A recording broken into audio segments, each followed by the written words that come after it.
सोलापुरात तापमानाचा पारा घसरला। शनिवारी 42.5 अंश सेल्सिअस तापमानाची नोंद।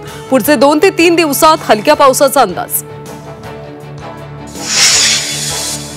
10 मे पासून नागपूर जिल्ह्यात सर्व पेट्रोल पंपावर डिजिटल पेमेंटला बंदी। वाढत्या सायबर गुन्ह्यामुळे पेट्रोल पंप चालकांचं गोठवलं जातंय खातं। त्यामुळे डिजिटल पेमेंट न स्वीकारण्याचा विदर्भ पेट्रोलियम डीलर्स असोसिएशनचा निर्णय। शेकापमध्ये पुन्हा राजकीय भूकंप। जेएम म्हात्रे पक्षाला रामराम ठोकणार। उद्या होणाऱ्या कार्यकर्त्यांच्या बैठकीत पुढची दिशा ठरवणार। अकोल्यामध्ये 18 केंद्रावर नीटची परीक्षा। वाढत्या उन्हाचा विद्यार्थ्यांना त्रास। परीक्षा केंद्रावर सुविधांचा अभाव। पालकांना देखील उन्हाचा फटका।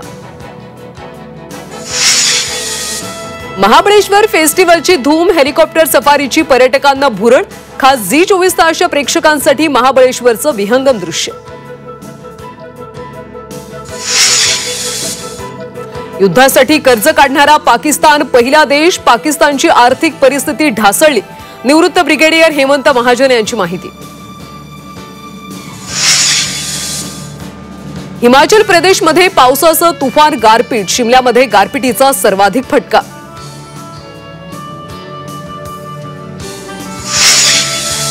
आणि झटपट पैसे कमावण्याच्या मोहामध्ये 2 तरुणांना 95 लाखांचा गंडा। ऑनलाईन ट्रेडिंगच्या नावानं फसवणूक।